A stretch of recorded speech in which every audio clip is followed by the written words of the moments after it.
Welcome to Arts News, friends. I'm Jimmy Ray here with you every Friday, 10 a.m. to talk about people, places, and things to do in the arts world of the Ozarks.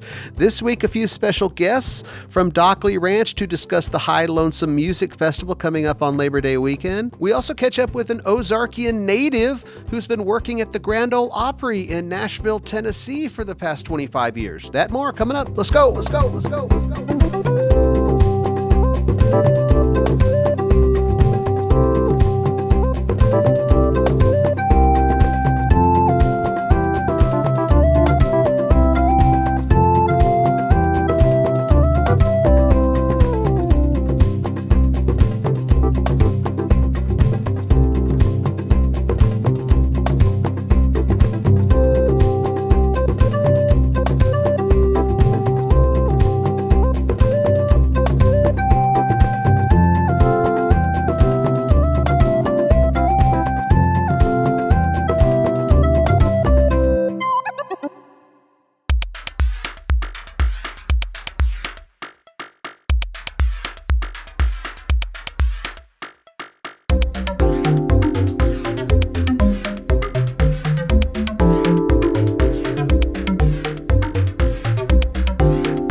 And this week, we continue to shine light on artists, locally and regionally, that entered NPR's Tiny Desk contest. From Fayetteville, Arkansas, here's Bang with his tune Underrated here on KSMU.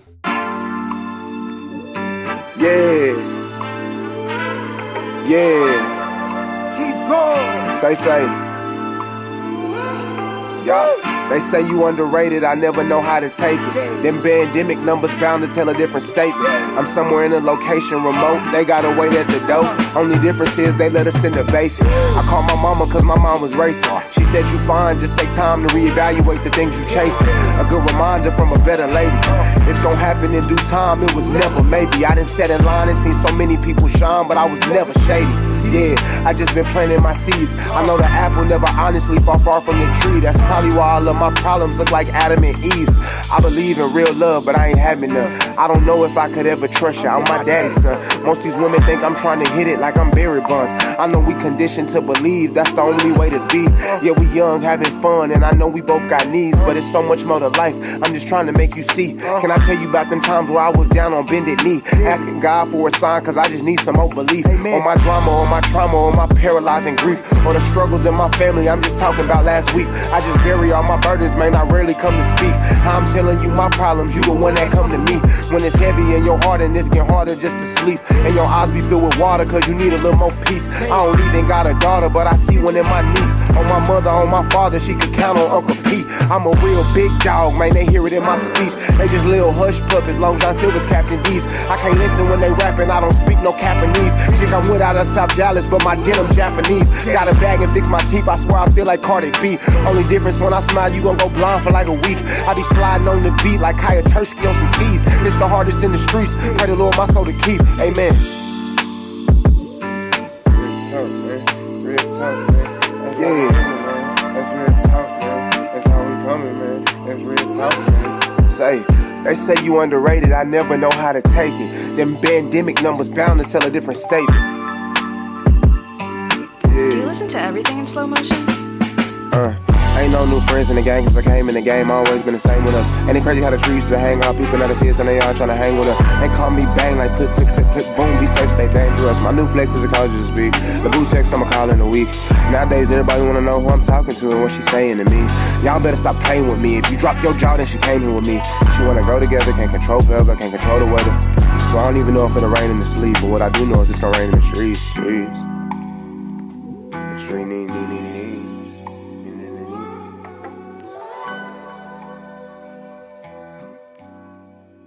That was Bang from Fayetteville, Arkansas.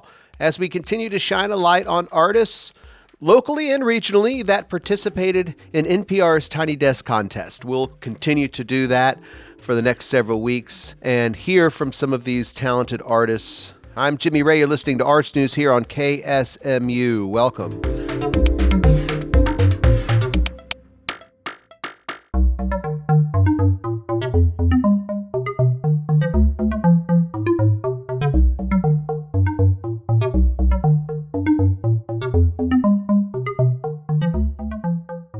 Would you welcome to the Grand Ole Opry, the Hillbenders.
I'm Jimmy Ray.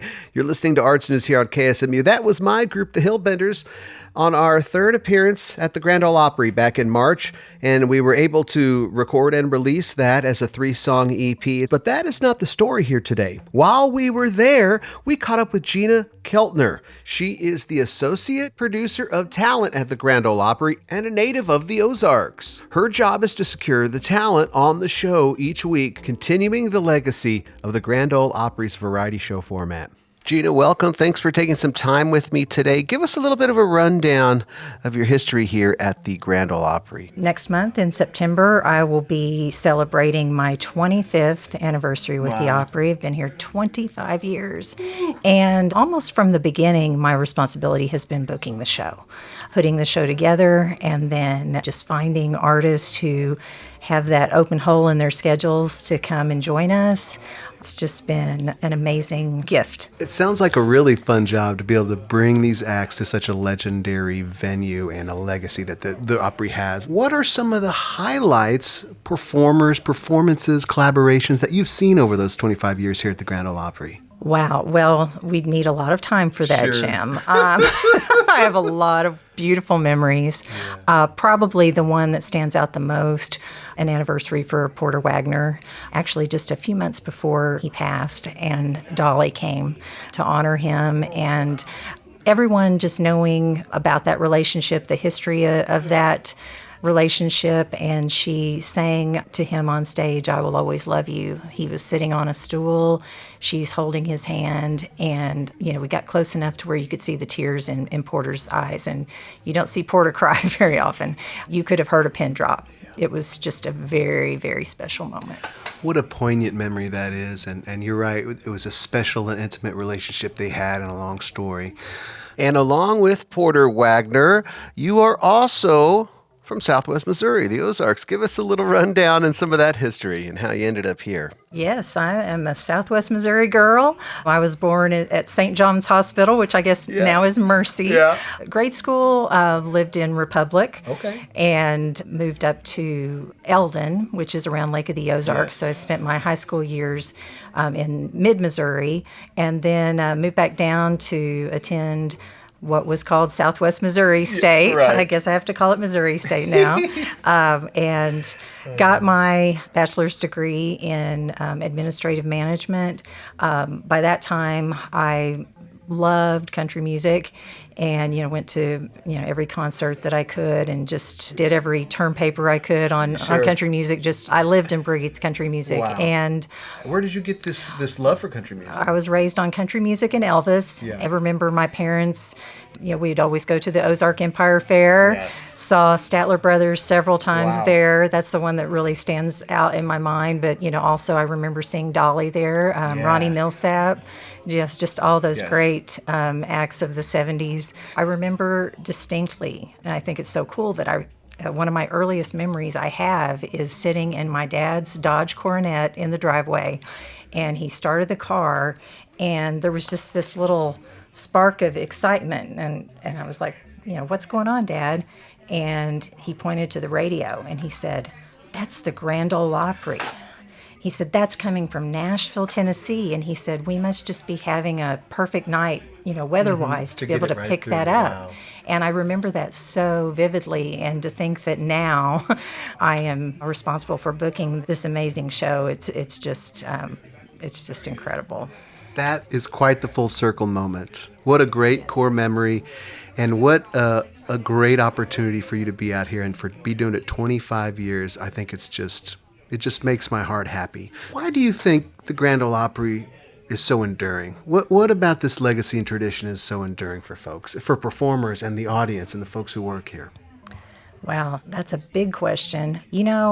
I often say it's so important to us as far as how we make the person feel whenever they're here. And I think that that's the magic of the Opry. I don't think you're going to be able to go anywhere else. And you're on stage tonight with an 84-year-old legend, Charlie McCoy. Recorded with Elvis. Yes, who mean, recorded come with on. Elvis. Absolutely. I know. And, but then, there's Mae Estes, who's in her 20s. Different genres, different generations. Mm-hmm. It's just a one-of-a-kind show where you get to mix with all of these people and learn to appreciate and hopefully, learn from. Yeah. There's this certain vibe in the room when I was up there playing, and there's an energy going back and forth between the stage and the audience to where folks have left their cares behind to be in this space Yes. tonight or whatever night they're here to really celebrate life and music and so Yes. what a great space you all have created. Yes. Gina Keltner from the Grand Ole Opry, thank you for taking time, and thank you for letting the Hillbenders and myself be part of the Opry family. Yes, I always love having Southwest Missourians on the Opry. I'm Jimmy Ray, and this is Arts News on KSMU.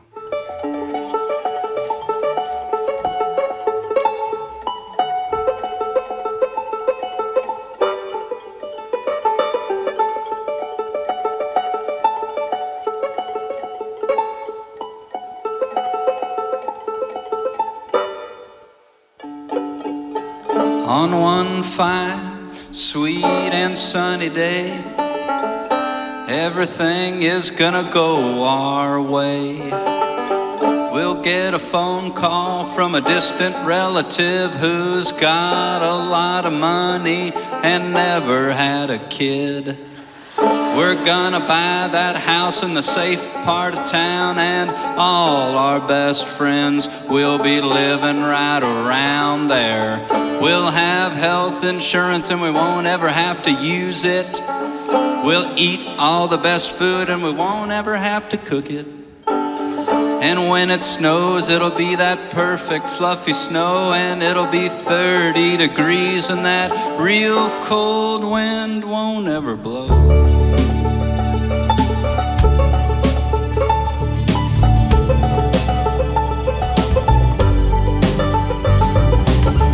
We'll play the banjo all day and all night, and no one will get mad. No one will ever fight about it.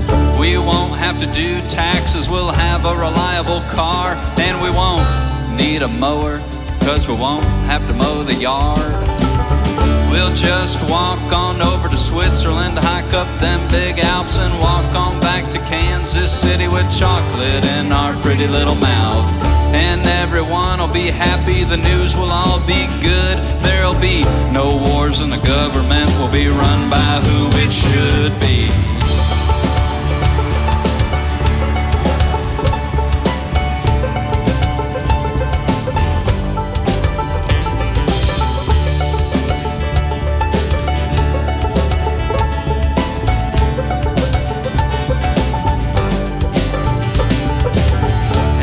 Everyone we ever loved will love us right on back, and no one will be jealous and no one will get sad. We'll apologize to all the people that we've ever done wrong, and they'll forgive us, and we'll be buddies, and we'll sing and pick a good country song. And every day will be Sunday and it never will end. One fine, sweet and sunny day, it's gonna happen, my friend.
I'm Jimmy Ray. You're listening to Arts News here on KSMU and getting various poets in from the area to read poetry, either that they love or poetry that they write. And joining me today, poet Jessica Allen. Welcome. Thank you. And so we like to not only hear some readings and explore some different poetry from folks throughout the year, but we also like to kind of explore artists and how they came about. You know, artistry is... People come to it in different ways, whether it be through their childhood or maybe there was a teacher or they saw a show or a painting or an event. And so curious, Jessica, when did you start writing poetry? Oh my gosh, I've been writing poetry, lyrics, short stories ever since I was a little kid. It's just something that has always just fallen out of me.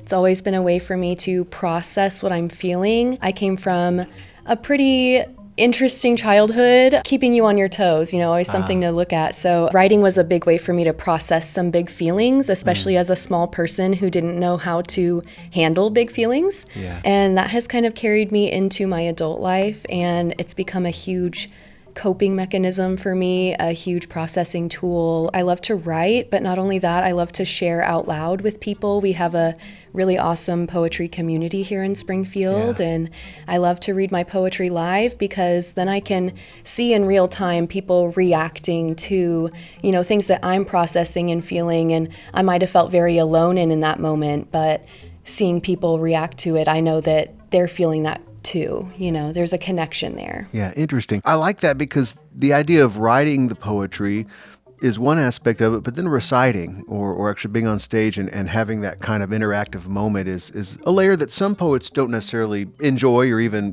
do at all. So it's nice to hear that people are out there doing that in town.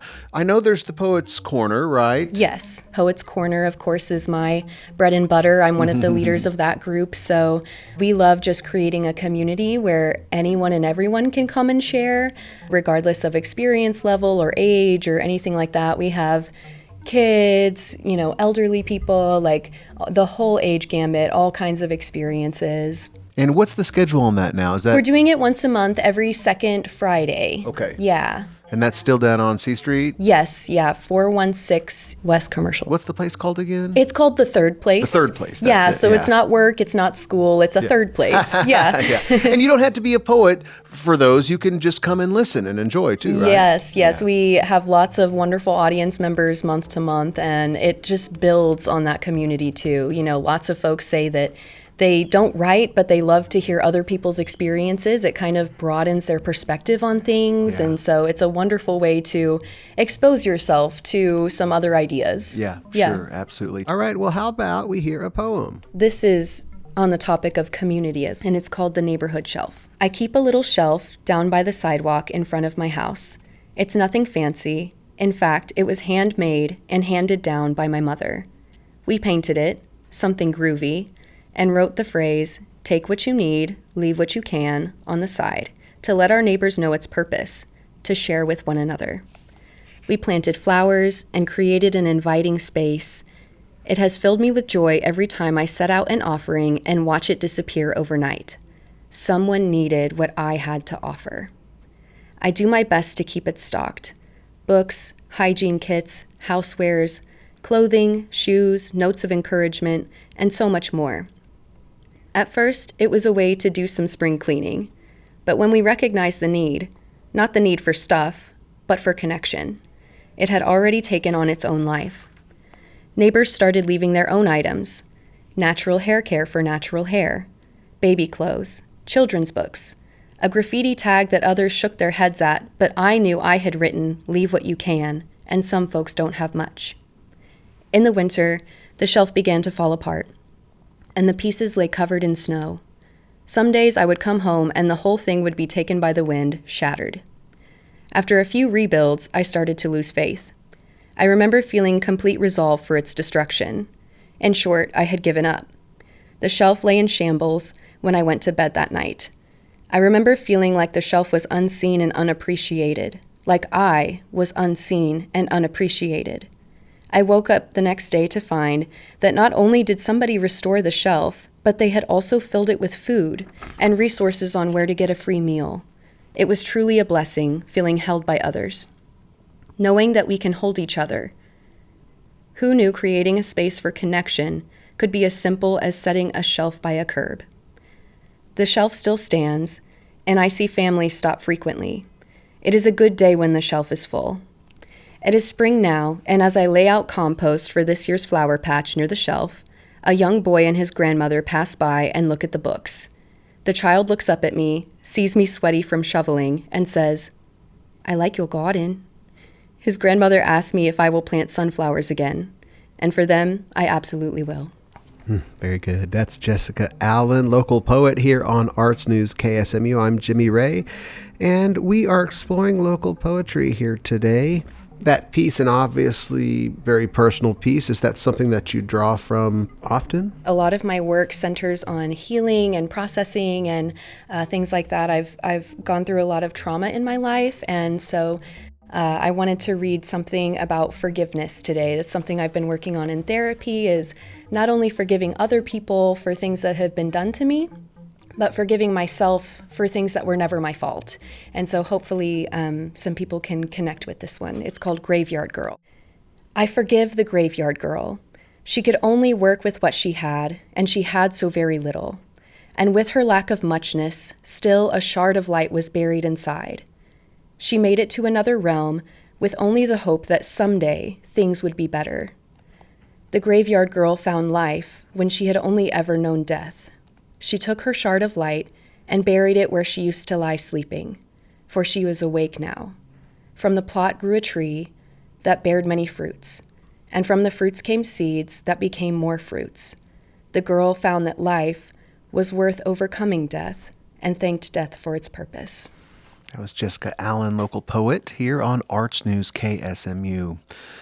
When you write poetry, is it something that just comes out and it's pretty well done, or do you have a kind of rewriting, editing? What's that process look like? Is it a lengthy amount of time sometimes? Is it rather quick? Give us an insight to the process. That's a great question. And I think that is different for every poet. I think that some poets just love stream of consciousness, and then, what comes out is that. Is it poet to poem or poem to poem as well? I think that is also very true. Yeah, there are definitely poems that I have in my repertoire that have been rewritten many times to fit the current context, right?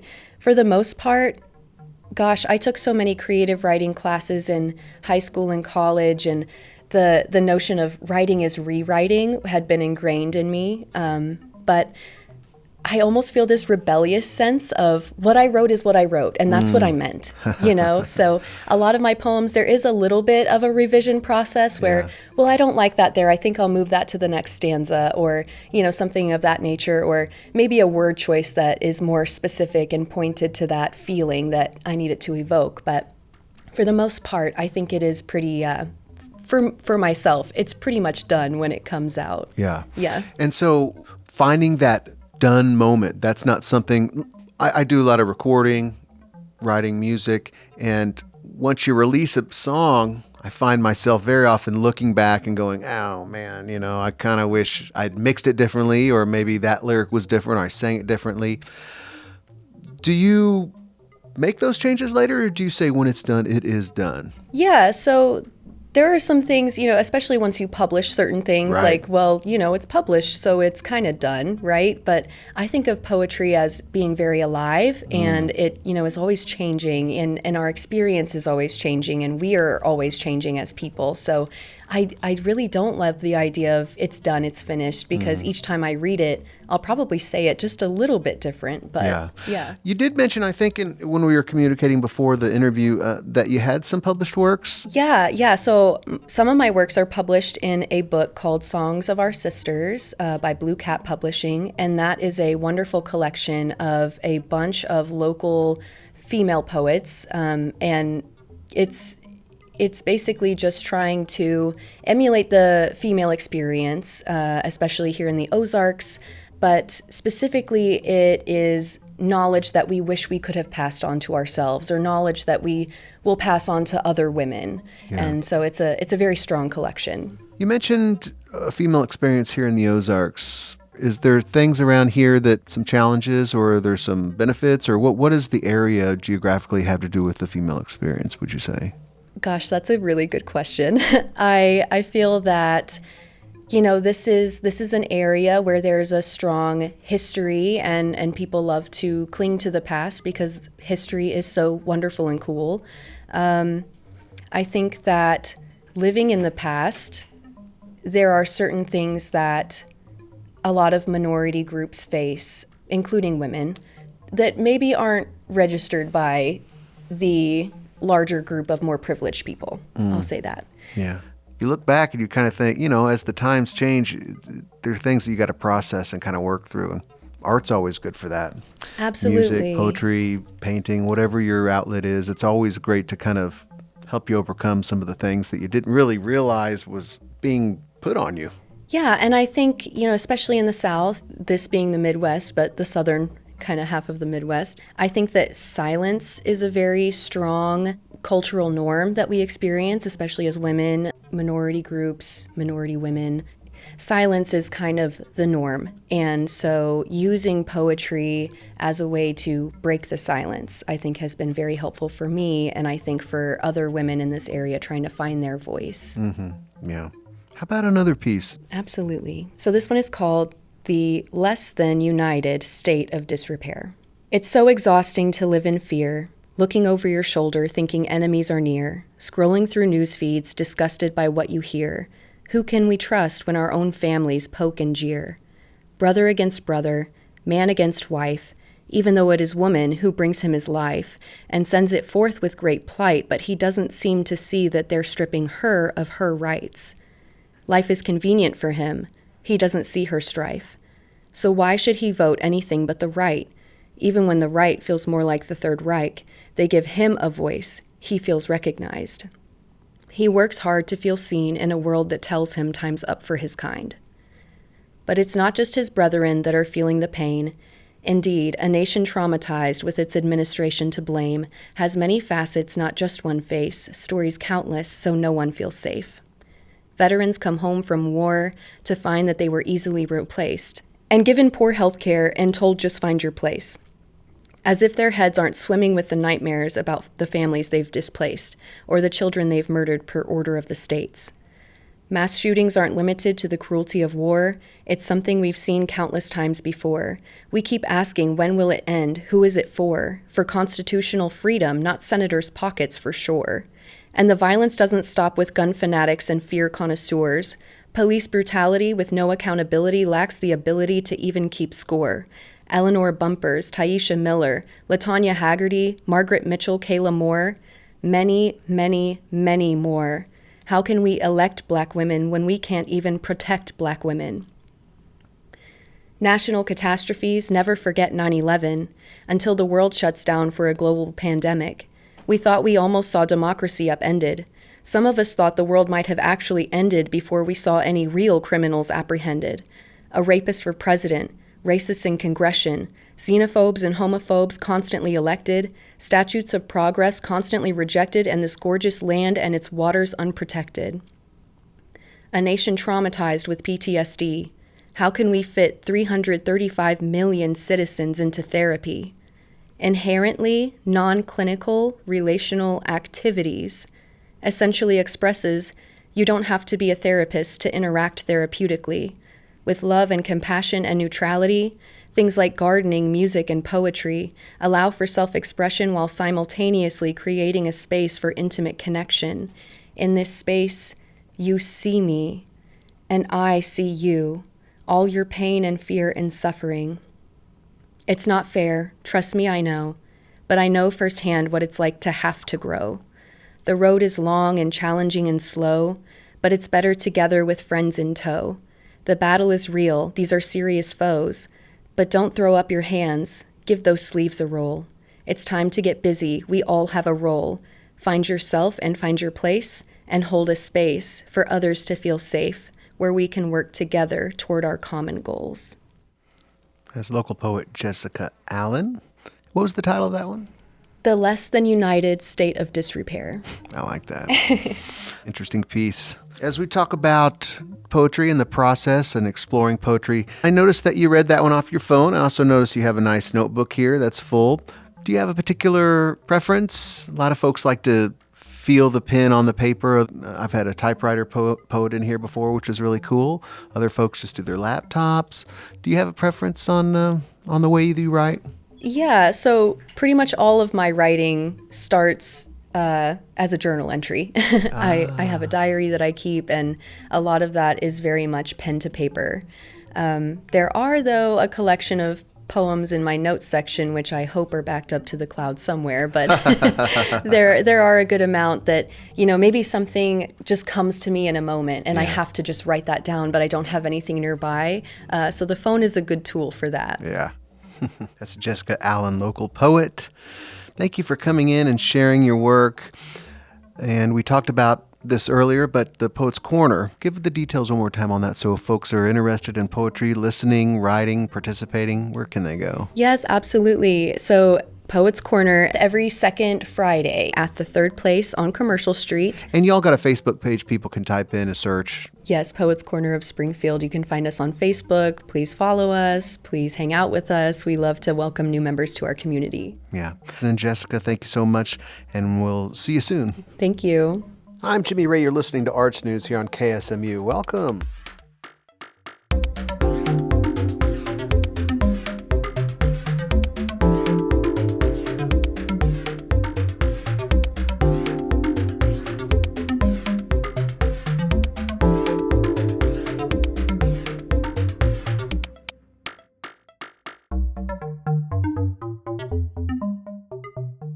I'm Jimmy Ray. You're listening to Arts News here on KSMU. And a couple special guests from the High Lonesome Music Festival out at Dockley Ranch, Michael Gemko and Justin Larkin, one of the performers. It's coming up on the 5th year. Mike, why does this festival keep reoccurring at your place, and why does it keep growing, do you think? There's a lot of answers to that, Jimmy.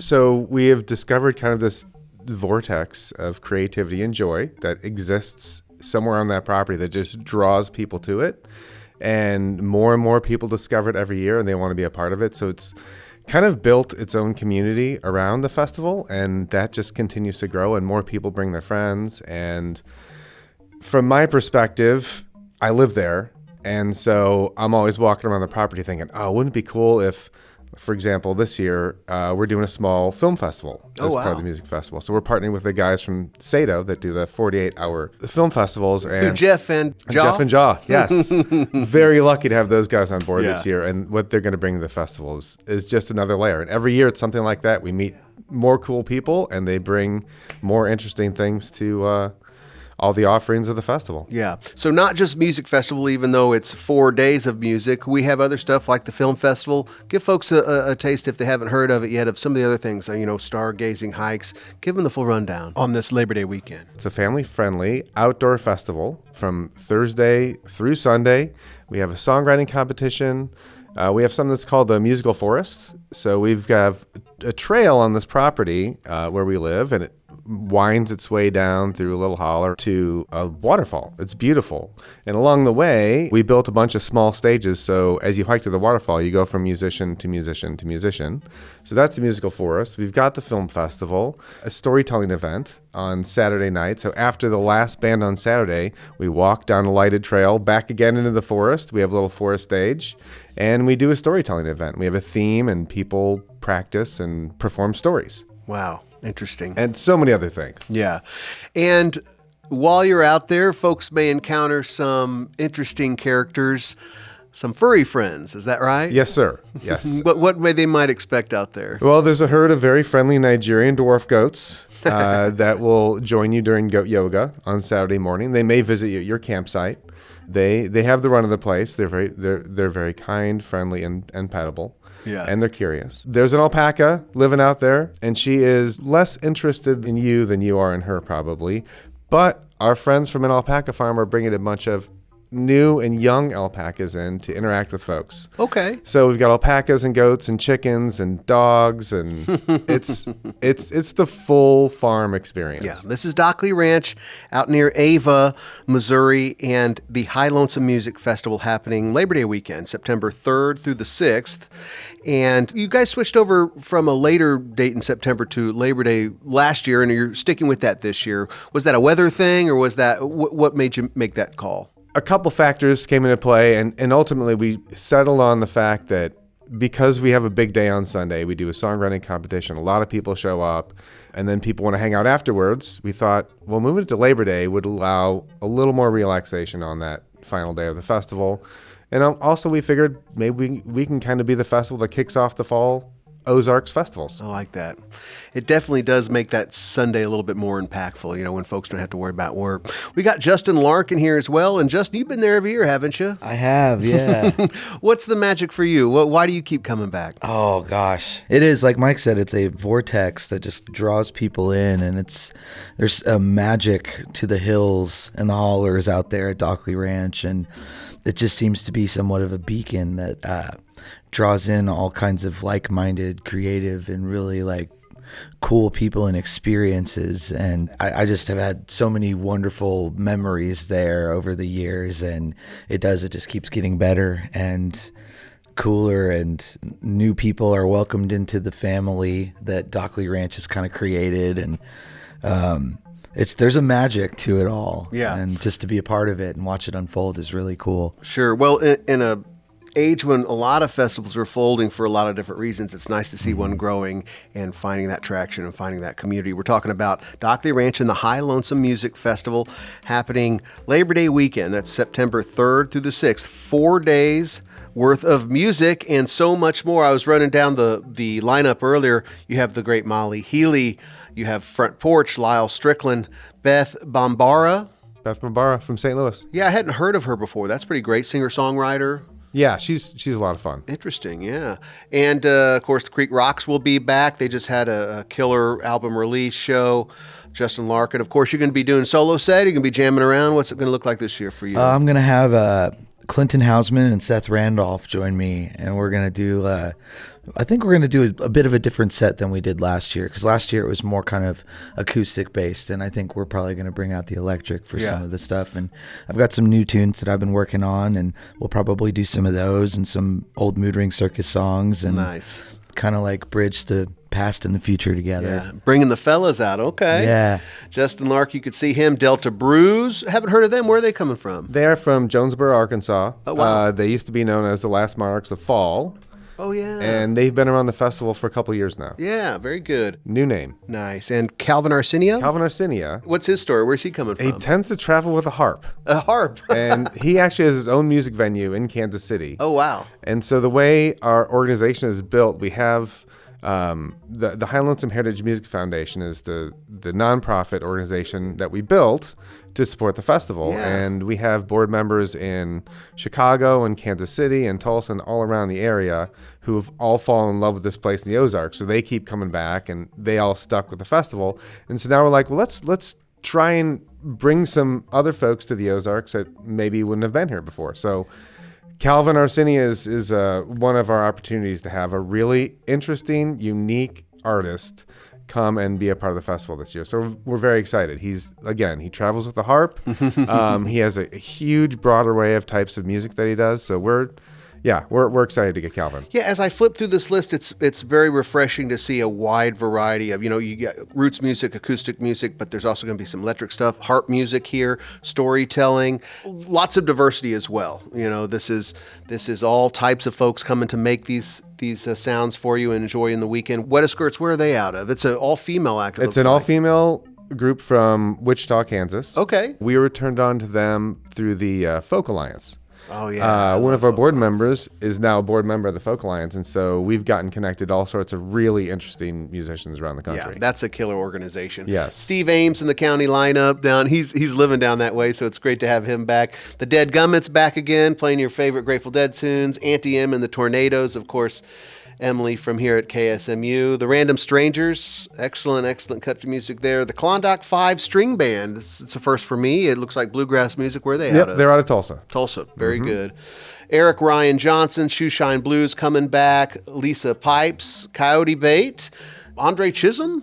Andre Chisholm is a member of Okra and the Universe, which is a band that played last year, and he's coming back as a solo artist this year. Very good. Of course, Jack Bowden's coming back. Storyteller Brother John. We found Brother John at the Kansas City Fringe Festival, And he has been doing that festival for years. He travels around the country. He's a storyteller, and he's going to host the storytelling event. Oh, very good. Very good. It's the High Lonesome Music Festival 2026, happening September 3rd through the 6th out at Dockley Ranch. You can find the lineup, get tickets, and a lot of festival information at their website, highlonesomemusicfestival.com. This is their 5th year. And Justin, you go out, and it's not like you go play your set and you're done. You're there all weekend. It's that type of event, isn't it? Absolutely. And it is like, it's hard to leave once you're out there. And it's really like kind of the perfect like size of a festival to me. Mm-hmm. It's just the perfect amount of space to like spread out. Folks can camp, people can come and go. Food trucks, bar, coffee shop. Oh, wow. Yeah. And well, Justin's kind of the dean of all the musicians at the festival.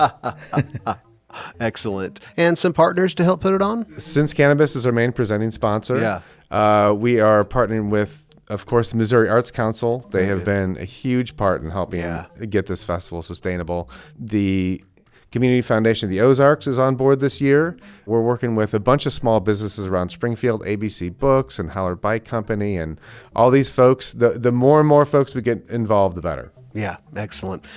That's Mike Gemco, his wife Claire, and their family, along with lots of animals, friends, board members, musicians, festival goers with the High Lonesome Music Festival in its 5th year, September 3rd through the 6th. The more information at highlonesomemusicfestival.com. Justin, how about we go out on one of your tunes? All right. I always love that Hit You Where the Heart Is. Yeah. You want it? Sure, let's spin it. Right here on Arts News KSMU. Thanks, fellas. Thanks, Jimmy. Does it hit you where the heart is?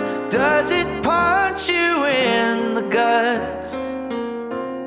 When you love somebody that you don't know how to trust, does it leave you lying lazy? Do you waste away the day?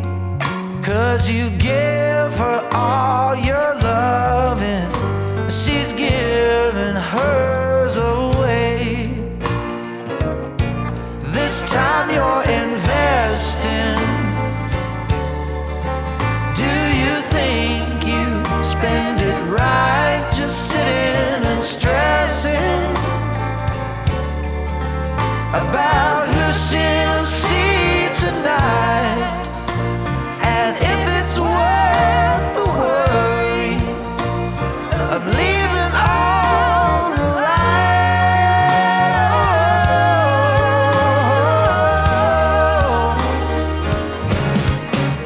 Does it hit you where the heart is? Does it bring you to your knees when your lover's just so lazy?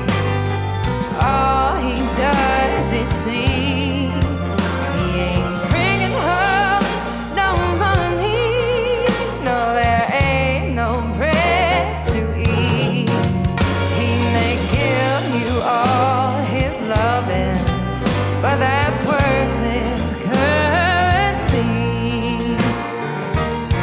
This time he's investing, just pissing away all his daylight. It ain't too impressive. He's got you working overtime, just trying to keep the lights on, and he's waiting up to find.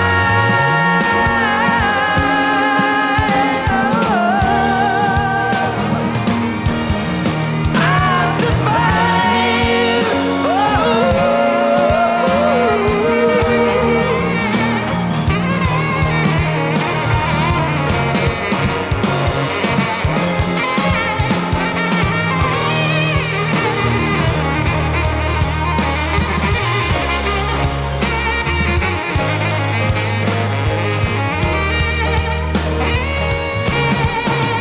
Does it hit you where the heart is? Yes, it's quite a crying shame When you move on jealous notions, and point your finger to blame.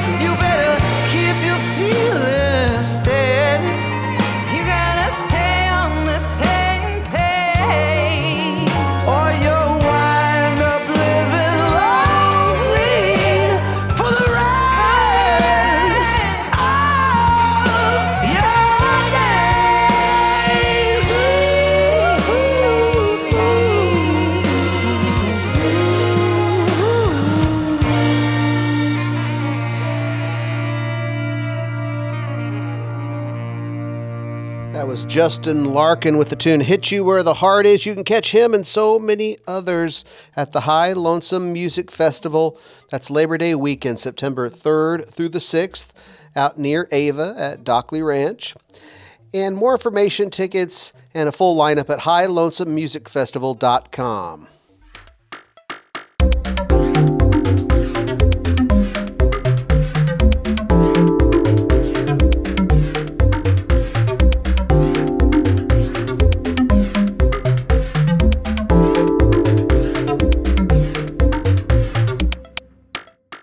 I'm Jimmy Ray. You're listening to Arts News. And downtown Springfield has some piano music coming your way this weekend, August 21st and 22nd. That's tonight and tomorrow. Biggs Downtown, which used to be Ernie Biggs Piano Bar, will be giving a flashback, a throwback performance of the piano bar format. Here to talk more about it, Amy Elizabeth Clark, one of the piano players. Welcome. Hello. So, have you done this one before at Biggs Downtown, or is this kind of, they're just now bringing this back? They're just bringing it back. Nice. And so 2 nights, what's the hours looking like for folks who want to come down? We're going to play from 8 o'clock to 11 o'clock. Okay, and this is a full piano show to where folks can make requests. Absolutely. Yeah. And so let me ask you this. I've always wondered this. What are some of the top requested songs?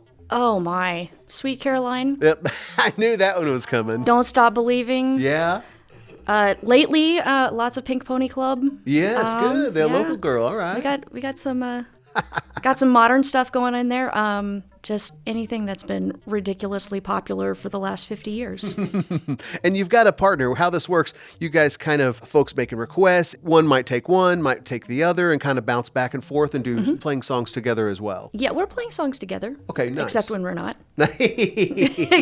So there's a lot of times that, my partner will need to make the audience clap or do something else where I'm just playing or he's just playing, but most of the time we're playing together. Kind of working that crowd engagement angle, getting them singing, clapping along. And this is happening this weekend, tonight and tomorrow at downtown. It's Biggs Downtown, where Ernie Biggs used to be. That is 312 South Avenue. And you've got a partner here. You said he comes down from Kansas City. Jason Irvin. Yeah, and you guys have done this before. You do this all the time. Both of us played at Ernie Biggs probably about 10 years ago. Yeah.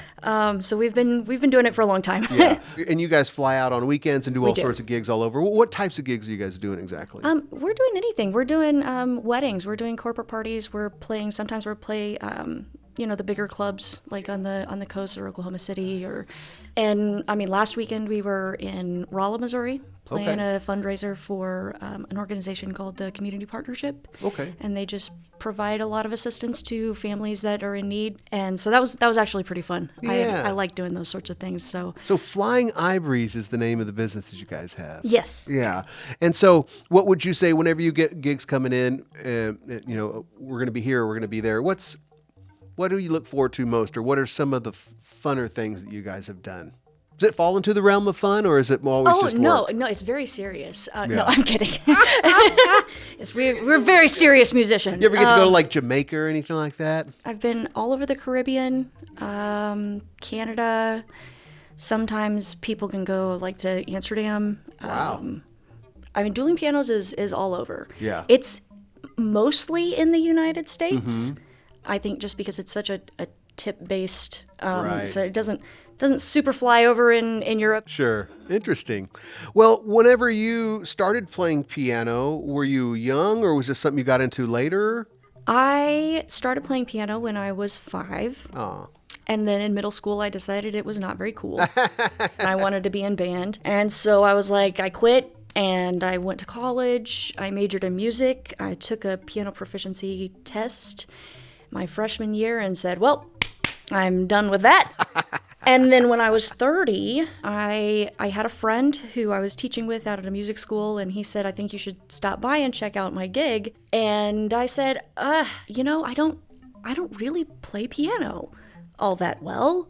And he's like, no, just come in and check it out. And I came and checked it out, and I was like, this really isn't for me. It's very silly. I was very serious about my music and everything. And so I ended up auditioning, of course, and I didn't play very well at all.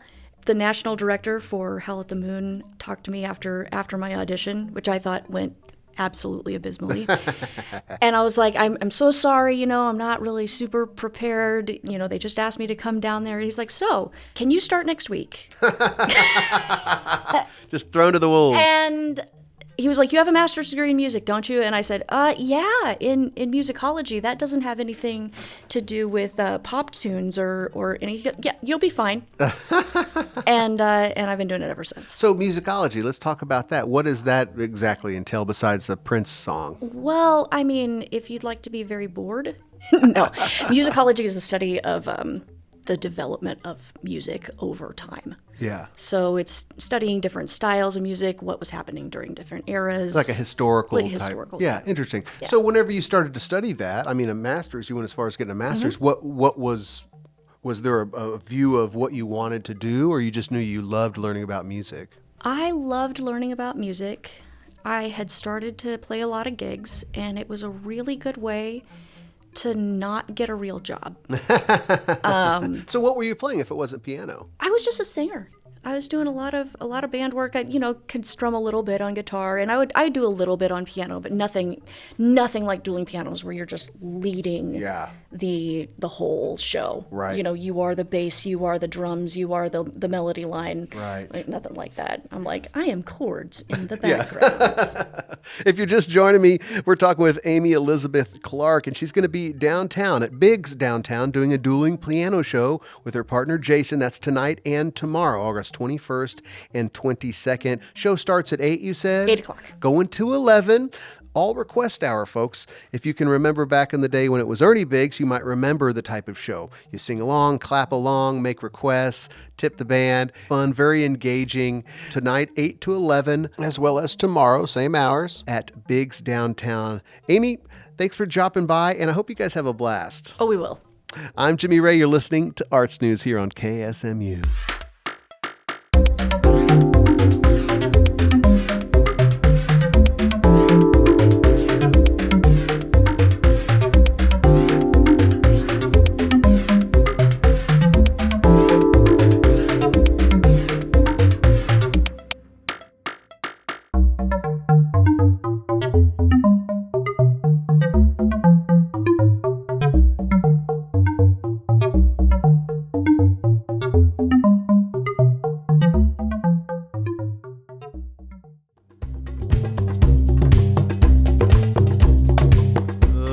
That's all the time we have for Arts News this week, folks. Thank you so much for joining me today and every Friday, 10 a.m., right here on our public radio station in the Ozarks, the one and only, the tried and the true KSMU. Peace. It's Arts News, people and places, things to do. Arts News, here on KSMU. Hey!